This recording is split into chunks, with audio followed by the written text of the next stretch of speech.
Good day. Just cleared up some glass on the communal path by the gate, and I've decided to level off this area underneath and use that tamping tool over there to tamp down underneath.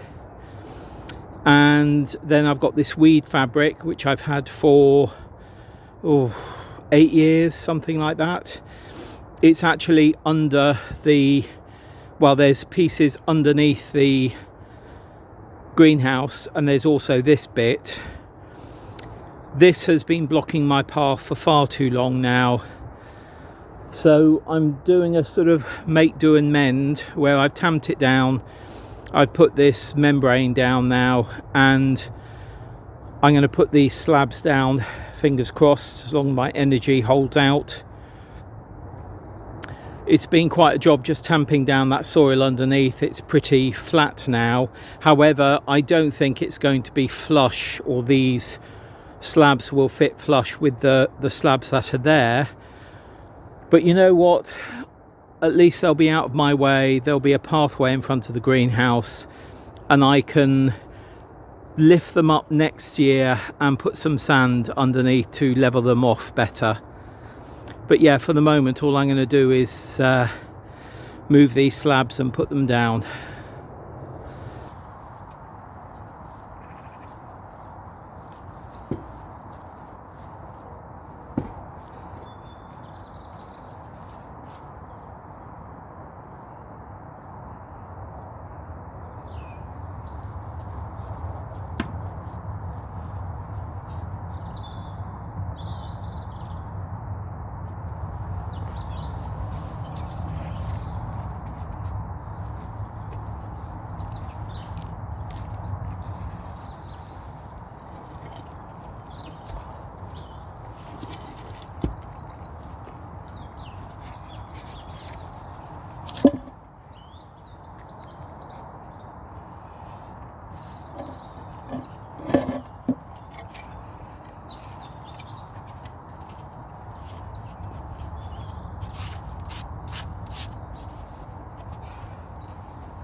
Well, yeah, at least it's not in my way now.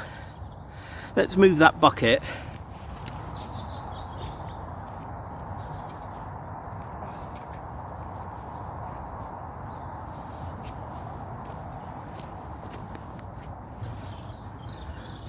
Far from perfect, but you know what, that'll do for me for the moment. Oh, I'm shattered. They're sort of all the same height at the back, but way above the level of the greenhouse floor. But here,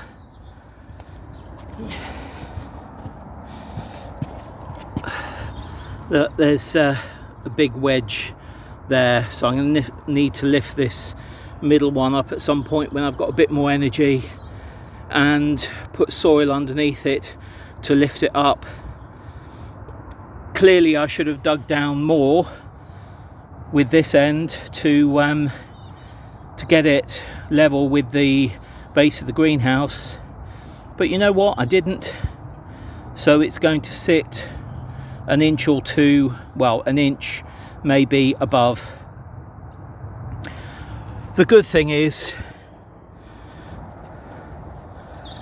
I've now got a usable path, as long as I remember to not trip over that bit there, and I won't trip over it. I will remember it, that's what I was about to say. Yeah, I put my line down, as you can see. Wasn't too bad actually, to where they ended up. And that weed membrane hopefully will keep too many weeds from coming up down here. But you know what, not a perfect job, but boy am I happy to have these down. I really am. Now I can just do remedial work on them of lifting that corner, mainly this corner here, up. I'm not going to do that now because I just don't have the energy. But I've got plenty of soil to put underneath it. But now that this has been done, or now that there is a path here and the slabs aren't lying here or blocking the pathway here, I can start sorting this bed out for growing next year and getting it covered. Brilliant. Actually, you know what, I'm really pleased about that. Well, about this path. I need to do weeding and covering of this bed, and I will do that later in the week. Maybe tomorrow, maybe Friday. It looks as though we've got a lot of rain and wind coming Friday, Saturday and Sunday, so it may have to wait for another week, but maybe not. Yay! God, I'm so happy about that. Even though it's far from perfect, I'm really happy about that. Yeah, and the remedial work can just wait for another day. You know, yeah. Anyway, let me sit down for a moment. In terms of pathways around the plot, I'm my own worst enemy. I have said before many times that I really find I get a blockage mentally on the plot when I start blocking walkways. And, you know, I've had that walkway blocked for 4 months, something like that. When did I move those slabs? Most probably took me that time to get the energy back to just move them and put them in place. But yeah, I do get a mental blockage, and it's like something, there's I can never remember, is it Queen Elizabeth, Princess Elizabeth Rose here, or Queen, I can never remember which one it is. That is actually in the middle of a pathway that runs right across the top of the site here. And it's a bit of a blockage, and I tend to think, oh, I'll just put a bag there because it's already blocked. But actually, when there's no bags or anything there, I can maneuver my way around the rose bush. So I just must, because I need to ensure I don't block up pathways. So by moving that slab, I've now opened up a new pathway. I've opened up an old pathway, and I'm pretty happy with that, actually. I'm not sure, oh, a bit of a dribbly nose, sorry. I'm not sure how this bit is coming out because it's feeling quite grey here now and quite dark, despite it being about 4 o'clock. When I came down, I saw that glass. That was maybe 8 feet inside our gate, and I think someone had lobbed it over, and of course it had smashed. I'm sure various people have passed it today, but once I passed it, I thought, no, that's got to be cleared, because if you don't clear it up, it's only going to get worse. And also think about the animals, our foxes, cats, hedgehogs, things like that. Glass and them don't go well together, do they? No, they don't. So I've cleared that up. There are, I think, a few tiny flecks of glass still remaining, and I will see if I can get them out tomorrow with a different pair of gloves, which are a sort of finer grip on them. So I will try that tomorrow. I might even do it carefully with my fingers, being very careful and ensuring I have disinfectant to hand disinfectant to disinfect my hands. Anyway, waffling. Really pleased to have got that done. Really pleased to have had a chat with someone, which has delayed me a little, but it was really nice to have that chat. And before I go back home, I'm going to take the big thumper, the big tamper thing, down to the plot holder who gave it to me, or lent it to me rather, so that he has it back. Because of course, if you ever borrow anything from someone, always make sure you take it back in the same or better state of repair than you received it. So I will just give it a little bit of a wash so it's nice and clean, and put it by the side of his shed, and then it will all be sorted. Right, I'm going to leave it there for today. It's Wednesday afternoon, and I'll be back with you at some point later in the week. How that rain and wind will work out, I don't know, but I might even do a little bit of seed sowing, which seems really bizarre to be doing, but it's one of our brassicas, and they're pretty good at germinating in cold weather. Maybe. See you very soon. Bye. Good day. We're at the London Wetland Centre. There's a magpie over there. I wasn't going to do any filming here because Richard's filming, but look at this magnificent willow arch. I mean, that's terrific. Of course, all those bits that are going up to the sky could be woven in, but that really is great. It's on a huge frame. You can see that, the metal frame. It's quite wide. It's I don't know, maybe a metre and a half wide. What's this say? Oh, it's about creating works of art with nature.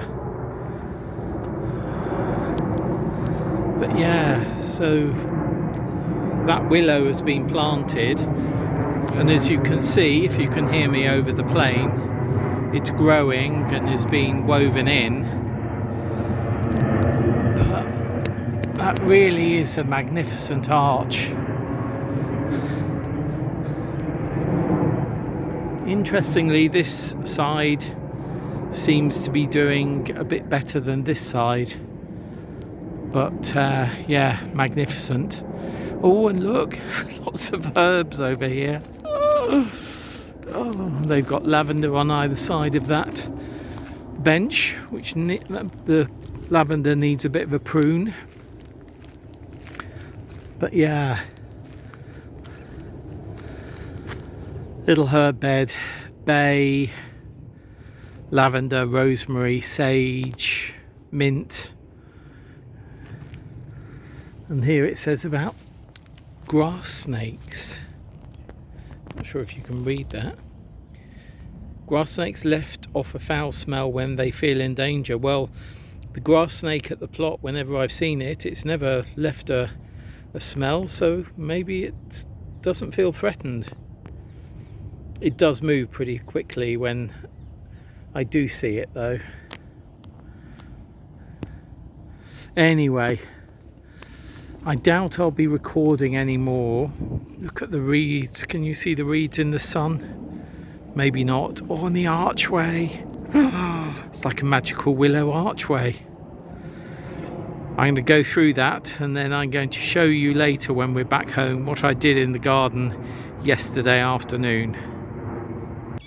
We're just leaving the Wetland Centre now, and when we arrived there was a bunch of volunteers weeding this area, and as you can most probably see, it's now been top dressed with fresh compost, which is great. Nice sedum there. And look, what's this? Richard Viburnum, isn't it? I think. Anyway, time to go home. In the back garden now, and you may be able to see I've started cutting back the ivy on this tree because there is just so much ivy on there, and the weight of it, well, more of it acting as a sail with wind actually. So I started cutting this back yesterday, and if we come here you can see, hopefully you can see that all of that sort of thickness of greenery just came down to the base of the trunk. This is all the ivy that I've cut off, which I will rake up to the back, but you can see how it has become so entwined on this tree. And there's a lot more still to do. I think this might be just ivy, this bit here. Even though I love ivy, there is now too much on here. But cutting it off at the base down here will mean that it stops growing at the top and will actually start dying back, which is really important. If I come around here,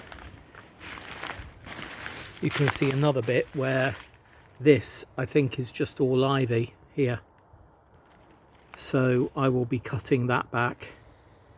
Oh, I can see someone's cut into the trunk there at some point, look.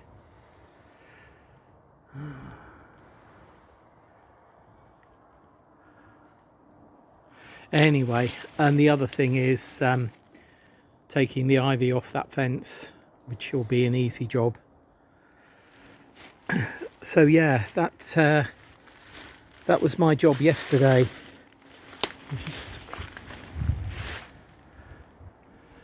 I might pull more of it down this afternoon. We'll see how it goes. My main reason for doing it, well, there's two main reasons. The first main reason is to ensure that the pear tree on which the ivy is growing lives, and the more ivy engulfs a tree, the less likely it is to live.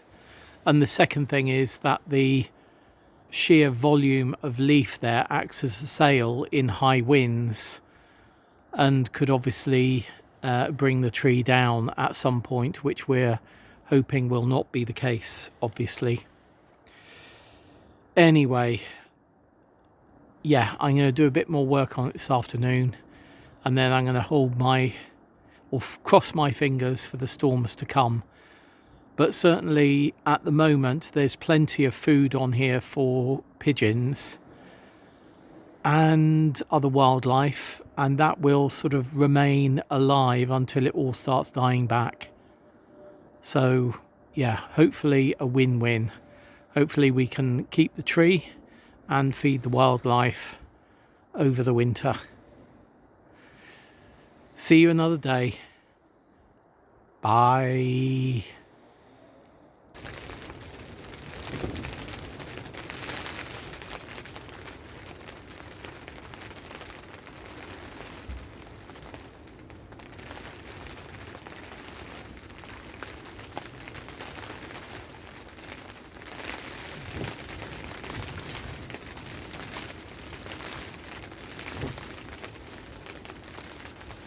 Good day, though actually it's a rather wet Sunday morning and still quite blustery from Storm Darragh.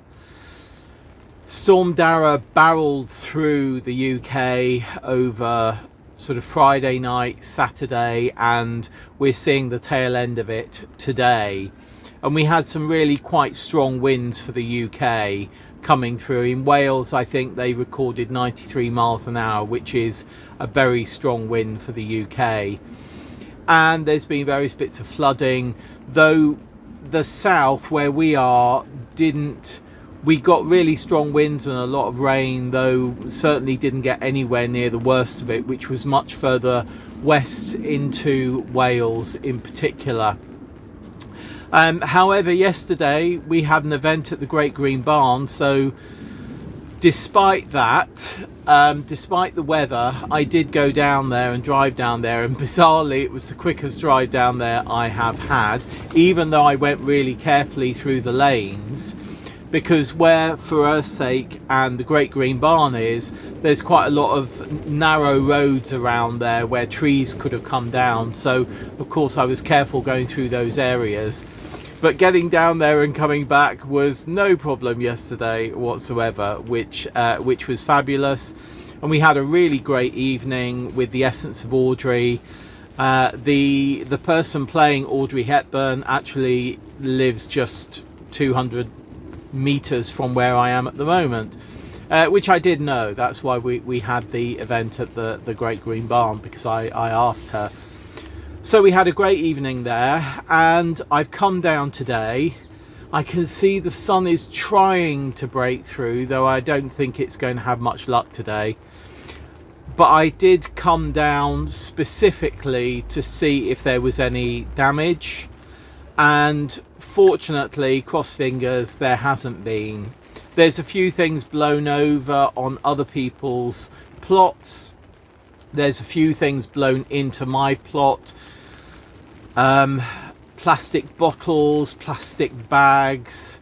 I mean, you know, the thing that usually blows around is plastic.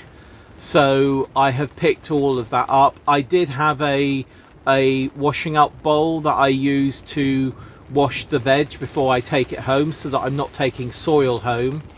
That had blown over onto one of the beds, so I picked that up. But yeah, everything here seems to have fared pretty well. I noticed a piece of wood that holds down a part, or I put up on the top of the shed, the other shed over there, just to sort of weight the plastic corrugation down. That had blown off, so I just lifted it and put it back on top of the shed. So yeah, no real damage down here on my plot, certainly.